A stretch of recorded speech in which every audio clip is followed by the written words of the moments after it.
If you're trying to live a healthier 2016, did you know it all starts with your mind? Yeah, telling us how we can shed the pounds by having a healthy thought process is Jacklyn West. Hi, Jacklyn. Hi. So, how are you? I'm good. Thanks for having me. So what does it mean to have a happy mind and healthy being? It means that it really starts in the mind, and the words that we have, that we talk to ourselves, what we say to ourselves. No hate speech to yourself? No hate speech to yourself. The negative thoughts that we have. As a health coach with Take Shape for Life, I work with people so that they can lose weight with a food plan. However, when they're on their path, they realize they start to develop negative thoughts about imperfection. Everybody wants to be perfect. And what I find is the same thing does not work for everyone. And really, the words that we say to ourselves aren't true, because no one is perfect. No one can stay on a food plan perfectly. So a lot of times I'll talk to my clients and I say, okay, so you think you're fat, but fat is not a bad word. It is, I help my clients accept who they are and move forward. And I've realized that it takes 3 positive affirmations to dispel 1 negative. And it's really how we think. And changing the way we think is the hardest part. We just did a story. Didn't you do this the other day about how a magazine, now on the cover, you won't see words like fat or shrink? Wasn't that one of your stories you did? It was not a story that I did, but that's great. Yeah, and I forgot if it was Cosmo or Glamour or some magazine has decided that they're not going to do that anymore. That's excellent.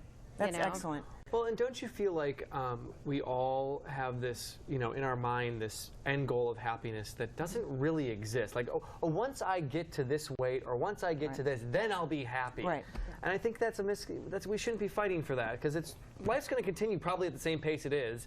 You're going to maybe feel better about yourself. Yeah, you just feel better in your body. And when you feel better in your body, you feel better in your mind and in your spirit. And I really do believe overeating is a 3-fold problem.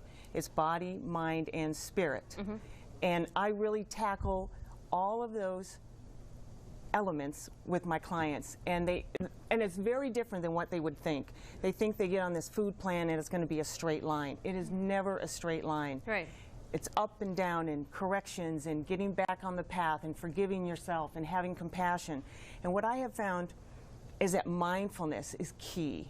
And what mindfulness is, a non-judgmental observation of what's going on around you and also inside of you, and not using food to cope with those issues. And that's really the hardest thing to do. It is, because I was telling you before we started the show, somebody will make fun of my weight. I'm not the size 2 model, never going to be. And if you sit there and you poke fun of me, then that makes me go to the Dairy Queen and get the Blizzard, because that's my comfort zone. But in reality, they're probably not making fun of you. You're thinking that they are, and that's where I begin. I help people be their own best friend, because would you really have a bully walking around with you when you eat a piece of pie? No. Or if your friend comes to you and says, oh, I'm on this plan and I had a piece of pie, you wouldn't say, oh, you're terrible. You would say, oh, what's a piece of pie? Get back on the plan, do your best. What did you do right? And that's really what I find is successful for my clients. What do they do that's right? Instead of always looking at what you did wrong. Absolutely. Or what you think you did wrong. So how does one get started on the path? You know what it is giving up the fear. I find that people are afraid to start when perhaps they've failed so many times. And so they have to suspend the belief that they're going to fail. And I really encourage them to take 1 day at a time, because people are so busy looking into the future, regretting the past, and they don't have today. But changing how you think and how you eat especially is probably one of the most difficult things a person can do. And that's why I believe support from me and a food plan to give you boundaries is the best start. So, I mean, I think at the first of the year like this, everybody runs to the gym. They do 5 days a week, and then you set these unrealistic goals, and then all of a sudden you fall off. And like, okay, I guess I'm not, So, set realistic goals. Start small. Start with the mind. Absolutely. You got to convince the mind first. For instance, when you said exercise 5 times, go to the gym. You need to find out what works for you. And a word, meaning change your words, change your, world.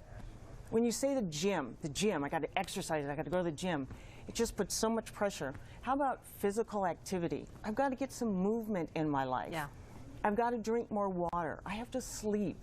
I have to eat correctly. Right. I have to deal with my emotions. And all of that is part of the lifestyle change that comes with being healthy. And even lifestyle change. How often do you hear it's not a, and once again, it's not a diet. I don't use that word. It's a food plan, but it's not a diet. It's a lifestyle change. So you begin to realize that all these words that we use are just loaded with negativity. Yeah, Jacklyn West, thank you for all the great information. We've got your website up on the site. I know you've helped a lot of people already. Have a great day. Thank you. Soup season is here. Coming up, we're going to show you how to make a very healthy soup that you'll enjoy and be able to eat all season long. That sounds good. And in the meantime, if you're on Twitter, we are as well. I love the tweets. We got one yesterday. Yeah, tweet us. Yeah, we would love to hear from you. Right now. Yeah, just tweet us at Let's Talk Live or at The Julie Wright or Kid on TV. Yeah. Stay with us. We'll be right back.